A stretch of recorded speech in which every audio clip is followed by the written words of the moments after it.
The year is 2025, and paper magic is dead. The Mighty Commander is the only format still in physical existence, and even then, roughly 92% of actual EDH gameplay occurs on the Game Nights YouTube channel.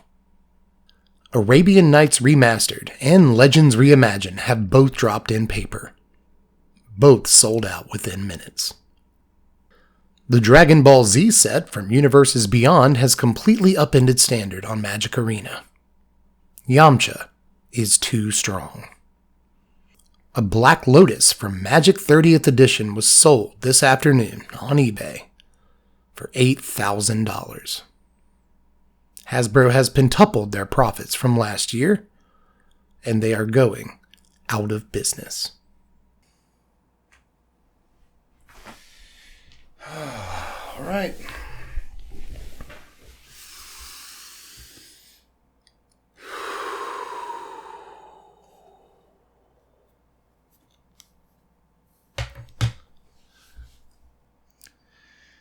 Folks, it is midnight as I sit down to record this, going into a new week, and it doesn't quite feel like a Monday like any other, right? Here in the States, we just had Thanksgiving there. Happy Thanksgiving over the last week. Maybe you spent that day with the fam, having a nice meal, or maybe you even spent all weekend at their house. I mean, you drove a long way. Don't just come right back on the same day. Maybe you watched some football on the tube or played some Mario Kart with the kids. I don't know what you're into, but you came home yesterday, ready to go back to work today, or maybe you're thinking about putting up that tree or buying the presents for Billy and Susie. You got to do that eventually, right? But one way or the other, you got plenty of things to think about on this Monday morning. But one thing I bet you don't know about this Monday is that this is perhaps the most important day in Magic the Gathering history. Or at least it's the most important day in Wizards of the Coast history. And yeah, I do think that there are subtle differences between those two things. Now, if you haven't been paying much attention, turns out Magic 30th drops today. Today is the day that it drops. It hasn't gone on sale yet. It's not on pre-order, so it has not sold out just yet. Now, I gotta say, first and foremost, you guys have been super nervous to make this video. I've talked about Magic 30th a couple times. I have made my feelings somewhat known. I didn't feel like I articulated them very well, and I said that during that video. And I'm probably not going to articulate them very well now, to be honest with you. There are YouTubers who have talked extensively on this subject, and there are YouTubers who have talked not too often on the subject, but have talked very articulately, right? The Professor has done multiple videos on this topic. Rudy has been doing pretty much nothing but videos on this topic lately over at Alpha Investments. If you're interested, he's entertaining. And Magic Historian and Jake and Joel are Magic. They have really started sort of growing their channels a lot based on content around Magic 30 and things, ladies and gentlemen, if you haven't really been caught up with all of this, a lot of nasty stuff has happened since they announced Magic 30. If you thought Magic 30th just being announced and released was enough of a controversy, no, things have been just going off the rails since then. I mean, Bofady's nuts. Actually, Bank of America just did an investigation into the way WotC runs its company and decided that they should downgrade their status to sell rather than buy. That was interesting. WotC's stock took a nosedive over the course of a couple of days. It was a lot. And then in the middle of all this, it turns out that Wizards is not even coming to Magic the Gathering YouTubers because that ship has sailed. Why would they do it? Magic the Gathering YouTubers don't like this product, so they're not going to buy into it. And we're not going to sell our souls to open this product or get this product for free. It's amazing how many Magic the Gathering content creators held the line and were like, no, I will not get free product to promote this horrible thing that you're trying to sell to people. And I'm one of those people, so I just want to let you know there are literally dozens of us. That's okay, because there are really only dozens of Magic the Gathering content creators. And I'm amazed and very happy, pleasantly surprised and happy that a lot of Magic the Gathering content creators did not sort of bite on any offers to open this product and promote it, right? That said, because of that, Wizards has been reaching out to Yu-Gi-Oh! And Pokemon YouTubers to promote this product. And hey, you want some free product? They apparently offered the Pokemon YouTuber Leonhardt, very popular Pokemon YouTuber, an undisclosed amount of money and free product to promote the product. And, they, one Pokemon YouTuber, I think he's a Pokemon YouTuber, but he may be a Yu-Gi-Oh YouTuber. He opened up some Magic 30th on the channel and then ended up having to delete the videos. It was like massively disliked and people were coming for him in the comments section and unsubscribing and stuff. So the public sentiment obviously against this product is pretty bad. And I guess Wizards of the Coast thought that would only be true in Magic the Gathering circles. So they reach out to other gaming YouTubers. And it turns out that even when you do that, people don't care for it, right? But I guess they counted on other gaming YouTubers not being aware of sort of how toxic the community at large finds this product. But aside from that, the markets have been like really wonky and wacky and goofy and hard to predict, like the Magic 30th cards that have gone on sale on like eBay. Sometimes like a Mox won't sell at all for, a $2,000 listing won't sell. But then other times, a much more random sort of rare from the set will sell for like $900. So again, the market is completely unstable and it's hard to do anything with the data that we've been given, what little market data we have from the set. So just all kinds of goofus, goobery stuff going on in the lead up to this announcement, all the way from like wild stuff like what the markets are doing with these cards right now to weirdly insidious stuff like, Hasbro offering Pokemon YouTubers money to promote this horrible, terrible thing they're trying to do. To really kind of nasty, bad news stuff like, Bank of America downgrading them to sell. So there's been so much tea, honestly, going on for the last couple of months since they announced this product. But all of that is just kind of like mimetic background noise, especially to Wizards of the Coast at this point. They could care less, honestly, about all of the buildup. What they care about is what happens today and beyond. Because it's 0 hour, y'all. Today is the day. Man your battle stations. The hour is actually upon us, and it just kind of came out of nowhere. Magic 30th goes on sale about 12 hours from the moment I'm recording this. And a lot of people are asking the question, does this set sell out or not? And I think it's an interesting question, but I'm not sure it's the correct question. I think the real question, cynically, right, but still, I think it is the truth. You can't avoid it, is how quickly does this set sell out? And I think that matters to Wizards of the Coast too. Now, if the set miraculously doesn't sell out, I don't think that it's going to, and I think that these people should and will take a victory lap, don't get me wrong. Again, I think they should take a victory lap, but I don't think it's necessarily going to be the fault of all the online content creators on their soapboxes and all the angry Redditors and tweeters and all that stuff, who have tried so hard, rightfully, correctly so, myself included, to turn public sentiment against this horrible product that Wizards is attempting to sell us. I don't think it's going to be because of that. I think it's because the moneyed class will have lost confidence in Wizards of the Coast thanks to this Bank of America thing, right? Thanks to the fact that Hasbro's stock took such a nosedive.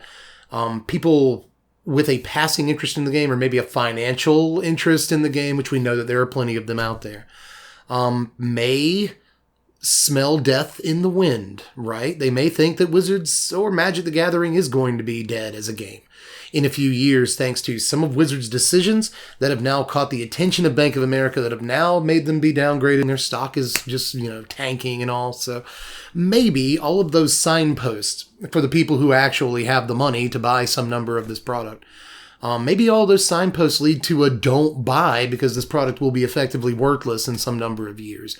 And maybe not even that many years, right? So that's my idea.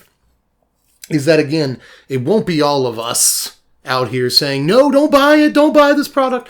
It'll be the fact that, again, sort of the financial class has said, don't buy things from Wizards of the Coast right now. But beyond this product, a lot of LGS owners and vendors are already talking about how they're not going to buy as much Magic the Gathering at all moving forward, whether it's standard sets, Modern Horizons, whatever. Maybe they'll buy special things, but they're not going to specifically stock or pre-stock, pre-order a whole bunch of, Magic product, period, moving forward for the future. And that, too, could really signal hard financial times for the game. But if the product does succeed in their eyes, I have a sneaking suspicion that Wizards is going to do even more sort of direct-to-consumer. I mean, we've all seen the progression from, secret layer to many secret layers all the time, constantly, which is basically, again, just direct-to-consumer product.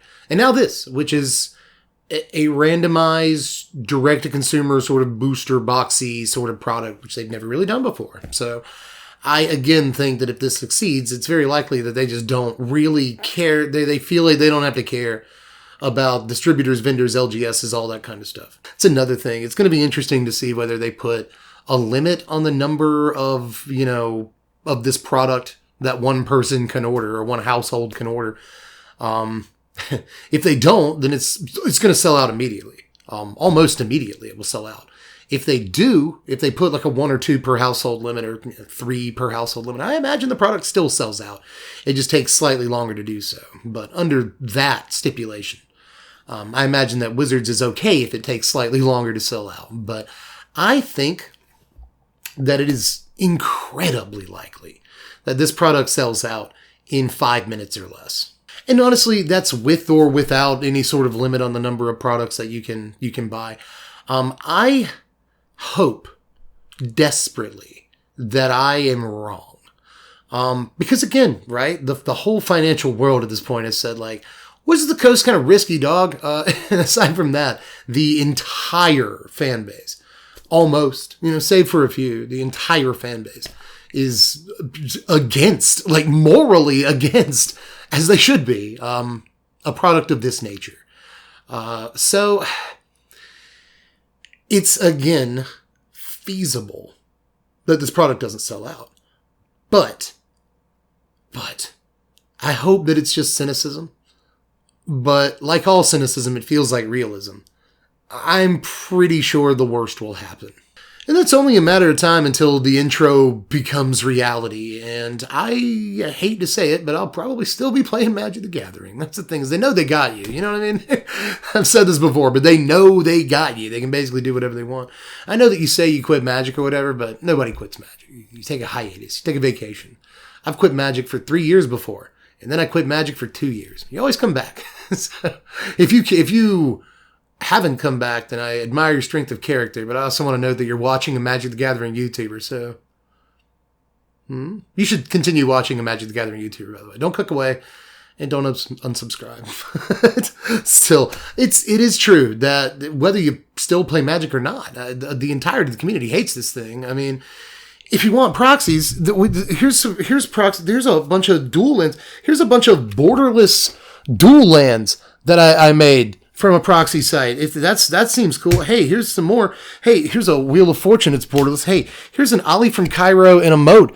They're both borderless proxies. They're not. They don't actually have a magic back on them. You just leave them up for Commander or Cube play. That's why I got these. I mean, these cost a matter of cents on the dollar, right? So if they're going to do Arabian Nights Remastered, just remember you can get an Ollie from Cairo for 25 cents or something like that. If they're going to do Legends Reimagined, just remember you can get a Moat for 30 cents or whatever.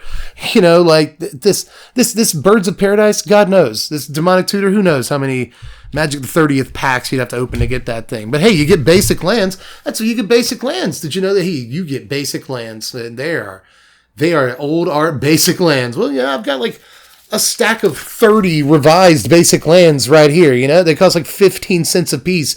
A couple of weeks ago.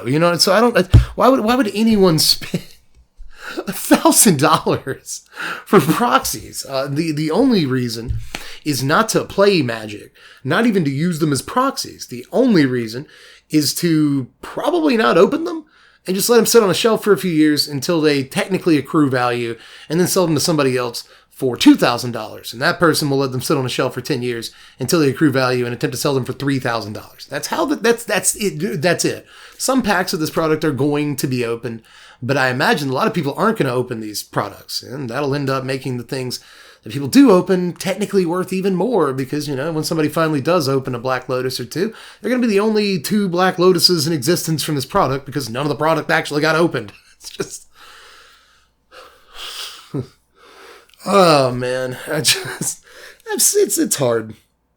It's hard to stay calm with when talking about this, because I think that a lot is on the line, man. Like, you can sit there, you can say, hey, man, product's not for you. And the product isn't for me. The product isn't for almost anybody that actually plays Magic, amazingly, which is just one of the gripes that we have. But overall, the gripes that I have, and I think a lot of us have, are that we worry that the Magic the Gathering landscape is going to look like I described it in the first 30 seconds of this video or whatever.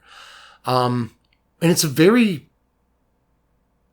possible reality to live in. And I still say things sometimes, like on Twitter, about Wizards of the Coast and how, this or that is shady, or this is a messed up business practice. It might lead to this or whatever. Like when Wizards of the Coast sent a cease and desist to Card Conjurer, that happened too, by the way. I say get proxies, right? But apparently they want to knock all the proxy sites out of the game. And they started with Card Conjurer last week. So they want to be, if you want proxies, you got to go through them, you got to buy Magic 30th and get those official Wizards of the Coast proxies. Everything else is theft, I guess. But they took out Card Conjurer last week. And, I basically, obviously I'm being hyperbolic, but it's Twitter. So, but, I said something like, if Wizards of the Coast could come to your house and take your printer, they probably would, And the guy from Card Conjurer, in his Reddit post, he said that they want to be like the only proxy, the only place to get proxies, basically. And I said something on Twitter about how this is very likely true, like a true take.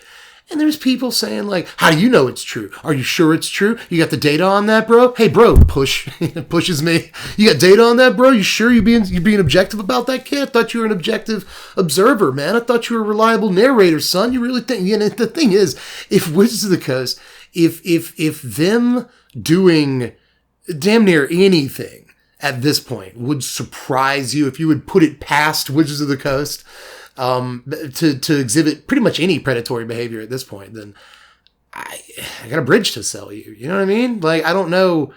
I have faith in this game. I have faith in some of the people that work at Wizards of the Coast, some of the designers, some of the people that are very passionate about what they do. And I know that the designers are often a punching bag on the internet too, and fire design is a mistake, all this stuff. But these are nice, good, hardworking people who are extremely passionate about the game, and they want to make the best version of the game that they possibly can. And I believe that.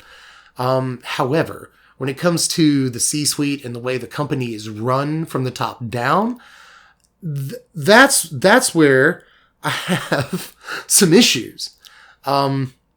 So again, if you hear at this point almost anyone say just about anything, expressing their fears about how Wizards of the Coast may run as a company either now or in the very near future, then I don't understand how you would jump in front of that bullet at this point. Because I don't know how much more they have to do to sort of prove that they are just full on, make all the money we can while we can, no actual respect for not only the game, but the players of the game, their actual customer base.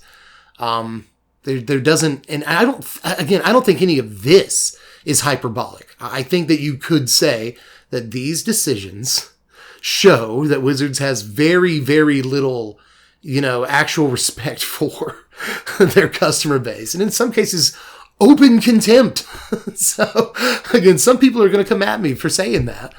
And I'm not going to go as far as to say like you're licking boots, because I don't think it's that sort of situation. I just think that maybe it's a game that you played your whole life the same way I have. I've been playing Magic since I was 11 years old. I've been playing Magic for 28 years, 2/3 of my life. It's a whole, almost 3/4 of my life. I've been playing this game. It means a great deal to me, but that doesn't put me in the kind of mindset or I'll defend the company that makes it no matter what. Just the opposite. The game means so much to me. It's a part of my identity. And that might sound like sad to some people or whatever, but it has in a lot of ways made me the person that I am. it did a great deal. And I know this sounds backwards to some people who think that it's just a game for basement dwellers or whatever, but Magic did a great deal to socialize me. Some of the most memorable moments in my life have been Magic related. Going to driving, taking road trips to tournaments and stuff, and getting into wacky adventures along the way. And late nights testing. I have met some of the best friends I have ever had in my life because of Magic the Gathering. And I know that this sounds like a sappy little speech, especially to some people who are going to say, hey man, it's just a product that's not for you. Maybe the next one will be for you or whatever. But again, it's the ramifications. It's the things Wizards will learn from this product. I fear that Wizards will learn from this product. That make me sort of go into these hysterics and start talking about how much the game means to me. Because I don't think it's as simple as all things will pass, this product isn't for you, maybe buy the next one. I just don't think it's as simple as that. I think that this product will have consequences. I worry that not only will Wizards make more financial decisions like this, they'll release more products like this. And that will take the game further and further away from sort of what many of us know and love about Magic the Gathering. But it will confirm their instincts to make other decisions beyond, violating the reserve list, which I don't care that much about. I really don't. But, how many universes beyond and crossovers and how long until a universe beyond set is standard playable, right? Like there are decisions, there are ripples that a decision like this can have. That will affect sort of not only the way our game is played, but just like the makeup, the look, what our game is in just a few short years, and maybe even before that. So again, I think that there are valid worries beyond, hey bro, it's just not for you. And by the way, one last thing on that argument. I will say that it might not be for me, but can I still worry that there are people who might have the money for it, or people who don't necessarily have the money for it, who will still be like FOMO'd into buying the product? It's fear of missing out. Google it. I'm not going to go into what FOMO is, but a lot of you know what it is. There are going to be people who either, and one person on Twitter basically said that this is a way for, not necessarily a way for WotC to do this, but that WotC can basically exploit various mental illnesses with this product, right? Because there's not just FOMO, there's not just that, but there's gambling addiction that is basically exploited with a product like this, right? You put something like this out, people are going to buy one or two of it if they have the money, or even if they don't have the money, they'll put it on a credit card, which is horrible. But I guarantee that there are probably dozens or even hundreds or maybe even more people who are going to put this on a credit card when they don't have the money. Obviously, a lot of business owners and vendors are going to put it on a credit card because that's how stock works. But there's going to be a lot of just individuals that throw a couple of boxes on a credit card, and it will not be good news for their financial situation one way or the other. There's going to be other people who get a couple of boxes, open a lace or two in an earthquake and a force of nature, and be like, well, I'm going to order another box of this. And then they're going to open, the Vimriel's disc or something and be like, well, that's kind of cool, but I still only opened like one dual land in this stinking thing, and I've never opened a Mox, so I haven't opened any power yet, so I guess I'll order 3 more of these things. And before you know it, they're $10,000 in debt. And if you want to, you can be callous and say it's their fault, but Wizards knows that things like that are going to happen when you sell a product at a price point like this with the sort of rarity that's promised out of this product. There are going to be people that are effectively exploited into buying this product. And I know that that's a whole other conversation that there are multiple sides of, and not everybody agrees. And there's people who should, put all of the responsibilities on the shoulders of the people who buy the product and none of the responsibility on Wizards of the Coast, which I think is wacky. People have the tendency to say that people can afford it. People who can afford it will buy this product. That is almost never true. Many people who cannot afford it will buy this product. So just keep that in mind. But even outside of those ramifications, which I think are real, and in some cases, some of the heaviest consequences to a product like this, literally ruining lives. It's pretty serious, like on an individual level. It's a pretty serious problem. But when it comes to, again, the ramifications it could have for the corporate culture at Wizards of the Coast, they'll take the victory lap. They'll pat themselves on the back. And I would much rather have all the Redditors and YouTubers mistakenly patting themselves on the back than having the C-suite of Wizards of the Coast and Hasbro pat themselves on the back rightfully. So that, I think, is basically all I had for this one. Again, I probably have a million more things to say about this. And there's been a couple of times when I've been able to tap into the fire a little bit, but for the most part, I'm just so tired. I'm already so tired, and it hasn't even happened yet. I've been trying to spend these last couple of months just brewing with the Brothers' War. That's the tragedy of this. That is the tragedy of this whole situation. Allow me 3 more minutes to talk about this, because in terms of set design, in terms of the actual product, the standard product especially that they are releasing, it's been a great year. Streets of New Capenna was a fire set. It was a bomb set. I like New Capenna. Kamigawa was the best set of the year, and maybe the best set in 3 to 5 years. Kamigawa is a banger, certified slapper of a set, right? So I like both of those sets. And then you had Dominaria United, which I thought was a great set. It's doing weird stuff in the market right now. It's because everything is. But Dominaria United, I thought was an amazing set. The Brothers' War, I think, is an amazing set with lots of weird, janky, fun cards. It's got something for Standard, Commander. It's got stuff for Pioneer. These are good sets. I think the Retro Frame artifacts are cool. I think that all the weird anime alternate art and stuff in Kamigawa was incredible. And again, that's the tragedy. Because I'm enjoying this game. I've enjoyed this game for 28 years, but I worry, and again, I think if you're paying attention, it's correct to worry that in a few years, the game may be somewhat unrecognizable. But if that happens, I'll still have my cube. We'll still have our commander decks. We can still get together somewhere. You guys come over, we'll order pizza. We'll draft some out of the cube. We'll tell jokes and stories about when Magic was Magic. But I don't think this game dies even when it's dead. I don't. I think that there are literally millions of us who will eventually crack our Magic cards back out of the closet and do a draft or something, right? Or just build a deck. Or look. Sometimes it's fun to just look through your cards, right? And occasionally we'll get together for a Sunday afternoon and, we'll grill something and we'll play some Commander. I don't think that this community completely dies almost no matter what, which gives me heart. But I do think it's possible that the game itself might not be the same or look the same or even truly be here in just a few short years, depending on how things go. And I don't think that is necessarily saying the sky is falling. In some ways, I think it might be correct to say that. And I'm a guy who never says that. But that's basically my 2 cents. I hope that things go well.